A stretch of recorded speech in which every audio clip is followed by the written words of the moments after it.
Welcome back. It's time for another BTS vlog. That's right, we're going to do the BTS vlog for February 4th and February 5th. Alright, we're going to go over those 2 days.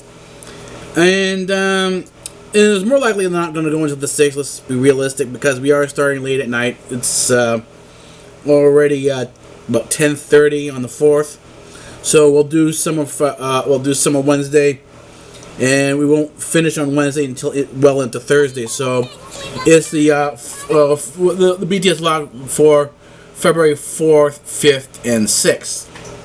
So that gives you an idea there of where we're going. So let's give you the time and date stamp. It's time for that now, because we always have to give you the time and date stamp. It is 22 hours and 19 minutes into the day of Tuesday, February 4th, 2014. That's right. We're moving along. We're starting now on we're moving along on our work for CyborgAlphaTV-Network. That's where we're building that network up there. We are going to be a PBS and Discovery type channel. So if you like PBS, if you like Discovery, then this is the channel you want to watch on YouTube. We will not be going into subscription mode. In other words, this TV channel is going to, in the network that's associated with it, is not going to go into the subscription model. We're not going to restrict you in terms of where you can watch it. Everything here is open source, free speech. You can take and use whatever you want of the programs, no problem. You don't have to ask for permission. We believe fully in free speech here. We are not going to restrict you in any manner. So, and the thing is, I think right now we're doing video on demand. Right, and this is OpenIPTV-VOD. Because we're doing that, you can start and stop and watch whatever shows you want, whenever you want, and as much as you want. You don't have to watch the show all the way through, but if you want to put the show on and use like a regular TV just to have it on the background, you can do that too, because we're running on half-hour shows. We will be producing hour shows. In other words, this is a channel that you can have on in the background, just like a regular TV channel. We are going to try to run this in many ways in terms of bringing the content out, just like a regular TV channel. Half-hour shows, hour shows, and for special documentaries, 2-hour slots. So that's the way we're going with this. So let's get started with now. Our first topic in our first segment here is we're bringing in an ad hoc note from the BASvlog. And that's the Byzantine and Antiquity Studies vlog. And I said that BASvlog goes into ancient cultures. But it also intermingles with some of what happens in modern culture as well. But as I said, academics today, for some reason, have gone into this whole, in their dismissal of what occurred in the past, particularly their sense of history prior to European history, they toss everything off as mythology. That this is somehow not worthy of their particular views. That this is something to be ignored, and so they toss everything off as mythology. The problem with that is, and this is the sort of an example of academic ignorance, is that it creates and works on a modern mythology. In other words, in addition, instead of simply going in and really trying to learn and understand what's going on, why this mythology occurred, they simply dismiss it. And the example of this is in the BBC Open University's Divine Women. I haven't gone into get the specific details of the person who's doing the show and the different researchers who are on it, but she is a professor, and she's a professor at that university there. And she's talking about, and went into this whole segment on the goddess Kali. And what she did is she praised how, from the perspective that here is a woman in a high position, that Christianity doesn't have anything like this, and began praising this whole concept of having women as goddesses, and talking about, and this is the feminist thing about women in power, women in places of power, and talking about women's power and empowerment of women. But if you look at the reality of the cult Kali, if you look at what actually happens in India around the cult Kali, you will not find that this is empowering women. Rather, you will find women subjected, enslaved.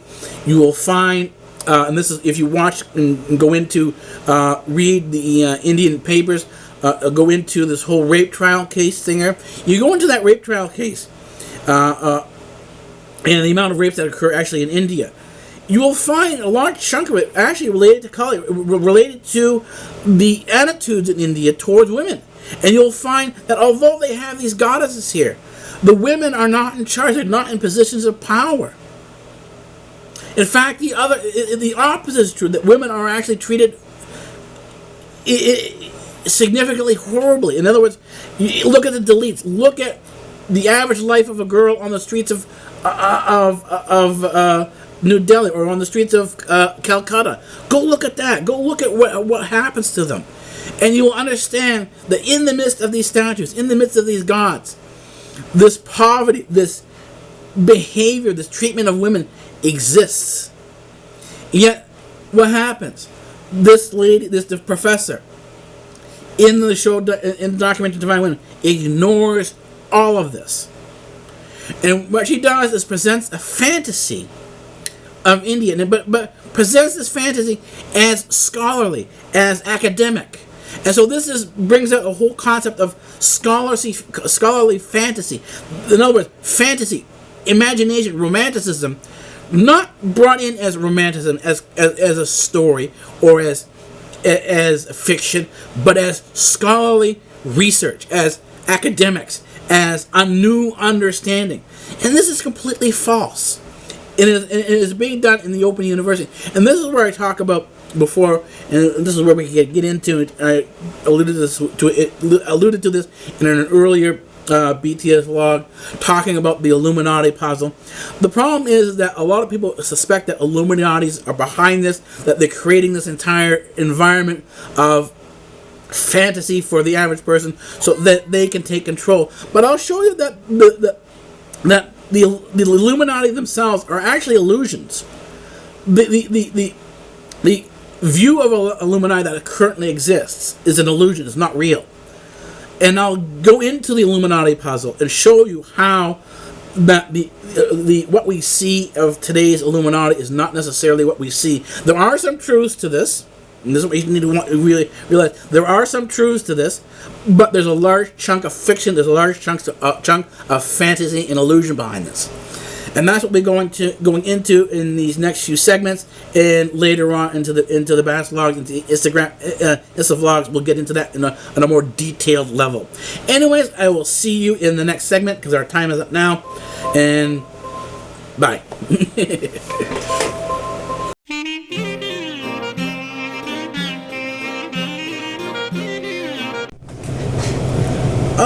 It's time for another BTS vlog. That's right, not really another one, but time for the second segment of the BTS vlog. We are working on the BTS vlogs from February 4th to February 6th. And let's get the time and date stamp. It is 21 hours and 51 minutes into the day of Wednesday, February 5th, 2014. It will be the 6th very soon. And this is kind of why the BTS vlogs are the way they are, is that I don't have one set standard time for work, for research. I'm at my research desk at all hours. And this kind of follows this sort of a not set schedule in terms of the work that I'm doing here. Yeah, this is the vlog for more or less this period of time. But I've been here since about 4 o'clock, It is now almost 10 o'clock. So it's about 6 hours, and I'm just doing the vlog now. I did some laundry, had some breakfast. I also did some work. If you've been following me on Twitter, if you follow me on Twitter, what you'll see is you'll see me sort of wander around YouTube, and if I'm doing something specific, I was working on Beauty and the Geek earlier, looking at what the Grove is, trying to get a better idea what the Grove is. I've never been to the Grove. I do all my traveling by internet via the computer, so that's how I got to see things. So you can sort of see how these things evolve out as if you follow me on Twitter. As well, what are we going to get into now? We're going to do ad hoc notes right now.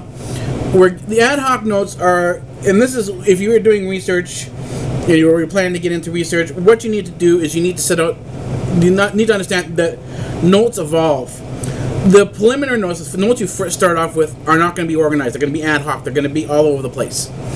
It is not until later on, after you take your first preliminary notes, your first primary notes, your ad hoc notes, that you then organize them into a particular topic and then develop that topic on out, or the subject, or whatever you're trying to research. So it starts off very general, very almost in an ad hoc fashion, and then becomes more and more specific, more and more tailored. And this is the same thing here. We're working on, as I talked about the vlog prior to this one, not well, 2 vlogs prior, and I was talking about the Illuminati and about the Illuminati Puzzle. And what I want to talk about more, and this is sort of taboo for scientists. Scientists are not supposed to talk about or look at these groups called Illuminati or the Bilderbergs or anything like that, because they're on the debunking side of things. These are things that are always debunked. Oh, these are conspiracy theories. But what happens is that if you sit down and you study some of these conspiracy theories, you'll find that these things aren't always particularly lies. What happens is that you have confusion mixed in with truth. In other words, there are sections of it that are true, there are sections of it that are false. This same thing goes back to if you studied the Iliad and the Odyssey, if you studied the works of Homer, you actually can find some pretty significant history in the Iliad and the Odyssey, in the works of Homer. So you can go back and so you can trace history through these so-called fictional or mythological works. And this is one of the reasons why people do study, particularly archaeologists, study some of these ancient writings that are quote-unquote myths, because there is this information in there. And this is sort of the same thing with the modern times. Just because something is dismissed as a myth or conspiracy theory does not necessarily mean it doesn't have any particular value, or that there isn't something that you could learn in there in terms about maybe you didn't know beforehand. But as I said before, academics works in this highly ignorant society, sphere. It creates an environment itself where it puts itself into such a high level of esteem of its own position and its own scholarly knowledge that it dismisses anything it doesn't consider to be scholarly. But the problem is, if you actually sit down and study these scholarly positions, you'll find a significant amount of what we call scholarly fantasy. Scholarly fantasy is just a fantasy, but it's given a scholarly term. It's presented as something more significant than fantasy. And I mentioned this before. If you go watch some of the history documentaries on the Open University, the BBC. These are professors, these are researchers, these are doctors. They are academics.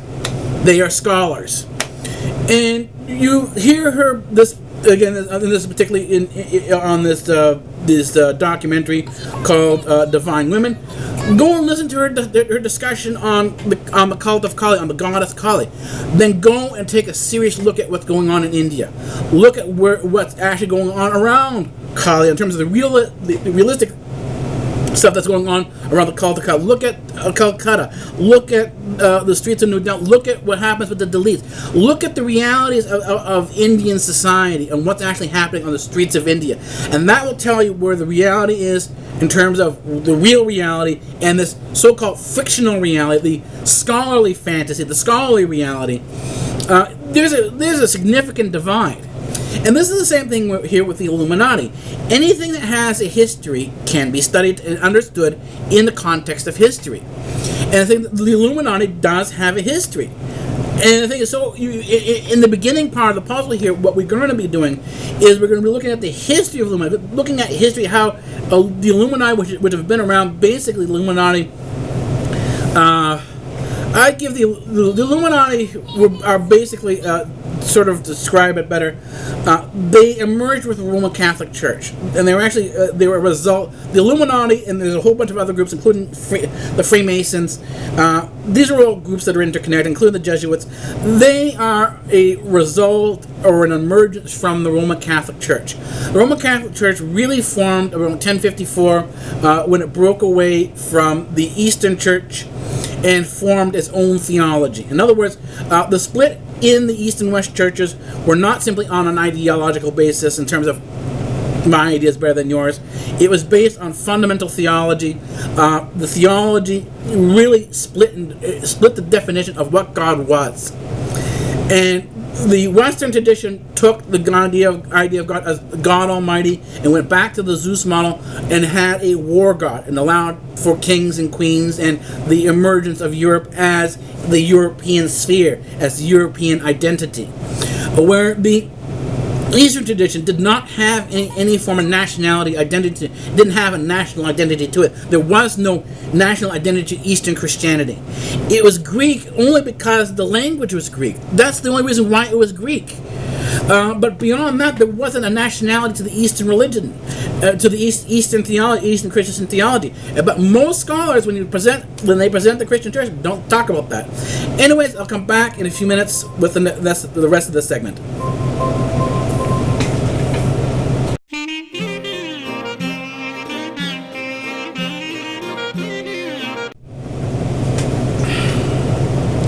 As I stated, this segment needs two segments because it is a more complex topic, and we're talking about the differences between the Eastern Church and the Western Church in terms of Christianity. And most Western academics, and this is true of the same documentary here, The Divine Women, have no knowledge. They really don't have any knowledge of the Eastern Church at all. Their views and understanding are primarily Western. And there is and I would say because of their views are Western and they are opposed to any views that oppose their views. In other words, the academic view is not an open view. It is not open to criticism. It is not open to new ideas. It's not open to ideas that challenge their ideas. It is very academic thinking is very closed-minded, and it will not open unless the view being presented is seen as scholarly. And then again, scholarly is a Western term. It is not an Eastern term.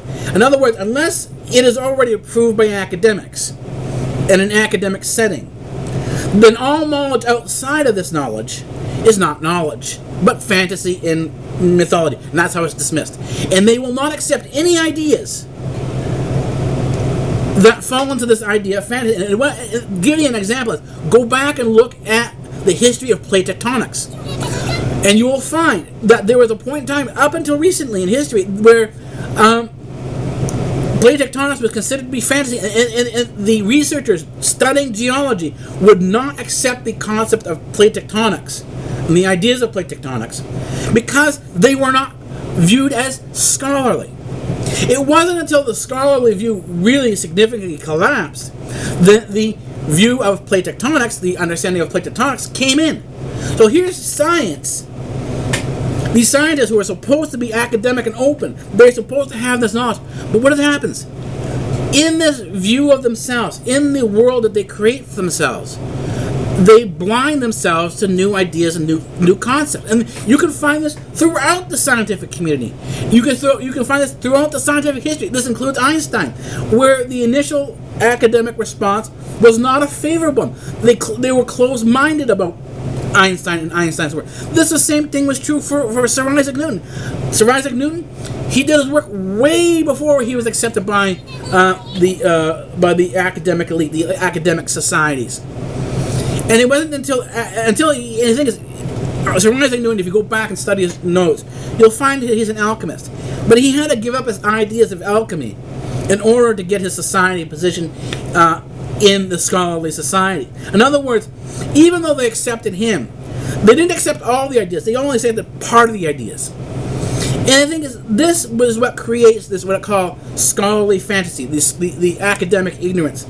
Because the academic mind, in this academic environment, is very closed. It's closed mind. It's not open. And you, in order to break away from this environment, you have to leave the environment. You have to get enough guts and walk out and go, okay, I'm going to follow my own path. I'm going to follow science. I'm going to follow a philosophy that is objective and not subjective. And the thing is, because the mind, the academic mind is closed, the Western mind is closed, it is subjective. So even if you're looking at the science and say, oh, yeah, this is science, well, the problem is, if the science is in the subjective environment of the academic university, of the academic environment, then the science itself is closed-minded. It is not open, it is not objective, it is subjective because of the environment. Because that environment influences what happens inside the volume, inside the sphere of science.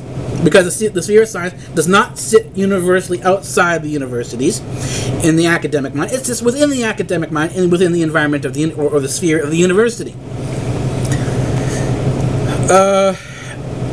To go into an open objective philosophy, an objective science, you have to leave the subjective environment. You have to move into an objective environment. And this is very difficult because why? Because, once again, as I said, the subjective environment will never accept this as being knowledge. It will simply dismiss it without even looking at it. It will simply dismiss it as being mythology. And this is the closed-minded set of the academic environment, and it's historical. This is historical. This is not something that is sort of, well, maybe one or two, or like, no, this is historical. And in this current condition, the academic environment will repeat its mistakes over and over and over and over again. It will never learn from its environment. It will never learn to correct its mistakes. Why? Because it is a closed. It only views knowledge that it approves of. And that's why it's subjective. That's why the science is subjective. And the only way to get out of that, you have to go into objective science. You have to go into you have to create a new environment that is objective. And that means you have to look at things that maybe are taboo, that cannot be really talked about in science. And this includes the Illuminati. But the Illuminati as I said, presents an interesting puzzle. Because there's bits and pieces in here that are actually significant, because you can follow the Illuminati into quantum physics through the Nazis and the scientists and the Nazi scientists who were connected to the Illuminati. And the thing is, the Illuminati was and still is a real organization, and it has sub-organizations.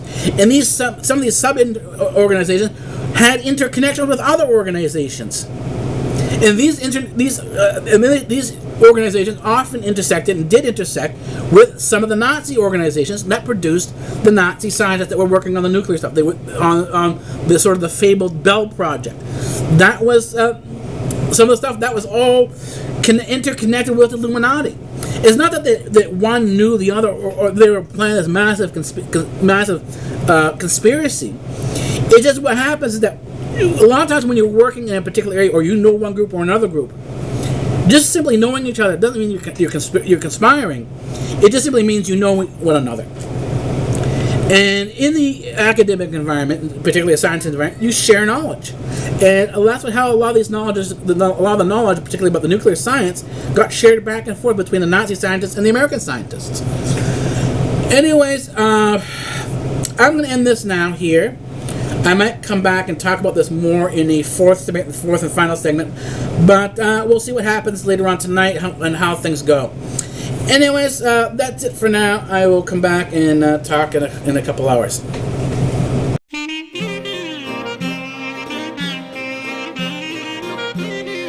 is time. Yep, time for the last segment for the BTS vlogs for February 4th to February 6th.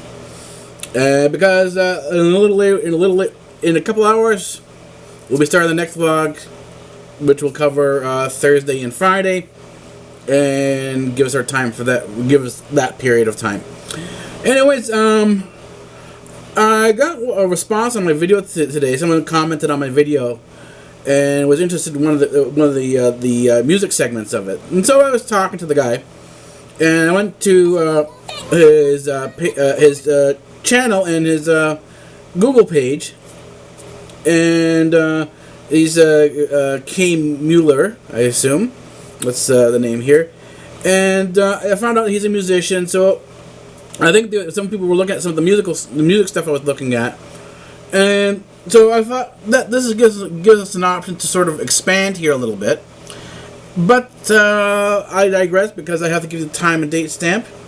It is 4 hours and 42 minutes into the day of Thursday, February 6, 2014. I knew I had that up. I knew I had that up there for a reason. Anyways. So what I decided to do is I started, to mix up some of these segments a little bit to give more people a chance to watch different things in here. That means I'm going to bring in, as I mentioned before, a chance to start looking at music at a different, from a different perspective. And I was just thinking about this. I was thinking about the connection between different nationalities, and I would like to, I'm going to sort of classify three primary or three cultures that I call pan cultures. The pan cultures, or pan national cultures, are cultures that have spread out throughout most of the globe. And those are the Greeks, that spread all the way from England to India and then southwards. The Hebrews, who also have the same range, and the Chinese, who, although didn't have the same range, but they do have the same range in Asia. And in terms of the Asian sphere, they had a huge range. They didn't come into Europe the way the Greeks did. But considering that, looking at their influence in the Asian sphere, the number of different cultures, including the Japanese culture that uses Chinese characters, you can see how far the Chinese influence has been on that particular region there. So I call these pan-national cultures. These are cultures that spread across multiple nationalities and sort of flavor our culture a little bit. And the thing is that this sort of leads into an understanding of how culture evolves. Because if you look at the Roman culture and you go into your history, you realize, if you know your Greek culture, that the Roman culture sits on top of the Greek culture, and you can actually see a large chunk of the Roman culture in, you can see a large chunk of the Greek culture in the Roman culture. So in other words, the culture that sits on top, that conquers, often reflects the culture that was there before. And this is true when you look at the Arab culture, when Obama talks about the Muslim world. And I was talking about this before, how the Muslim world is actually now more European leaning, because it's got approval from the Europeans, from the European community, from the Western societies, to go ahead and destroy what remains of the Eastern culture by calling it Muslim. Calling the Muslim world ends up destroying the underlying cultures that were there before the Arab invasion. And what am I talking about? Well, I'll show you. I'm going to play two pieces of music for you, just briefly, and then I'll tell you that these cultures are intermixed. And one culture is Syrian, but it spreads across the Middle East into Africa, particularly with North Africa and Egypt. So this is a Syrian musician.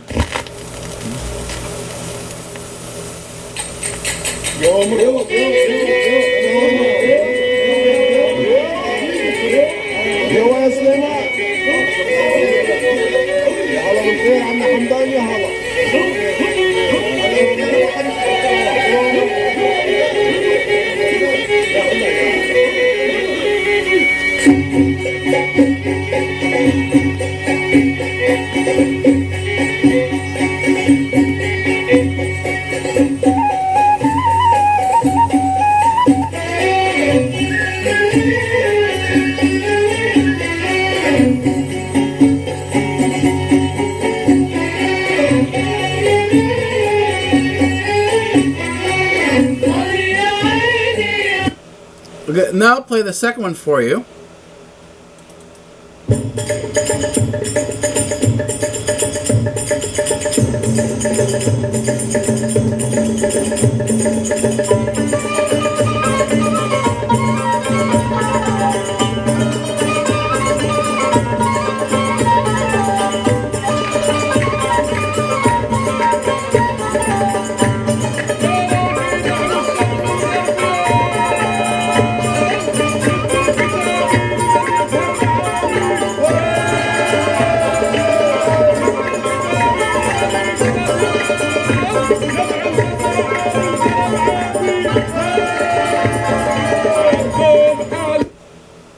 Okay, both pieces of music are village music. This for village dances, and what I'm talking about is that, and this is how you see culture coming through, ancient culture coming through, or the culture prior to the conquering culture coming through into the current culture.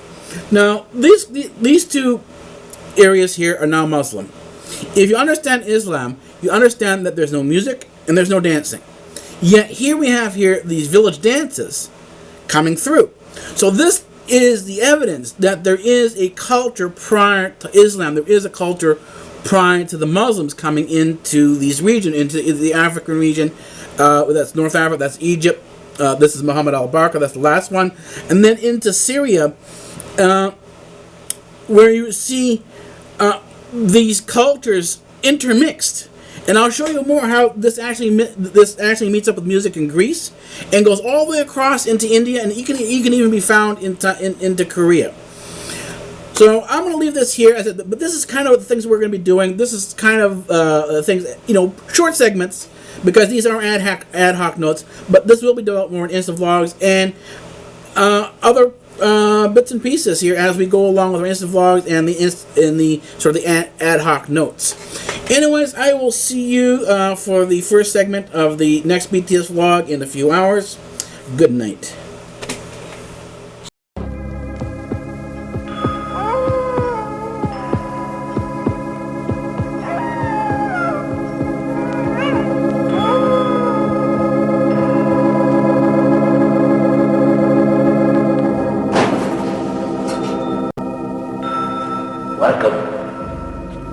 Welcome to the library, and I am the librarian.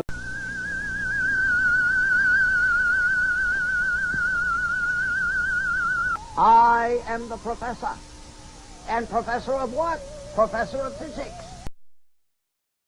Oh, say, can you see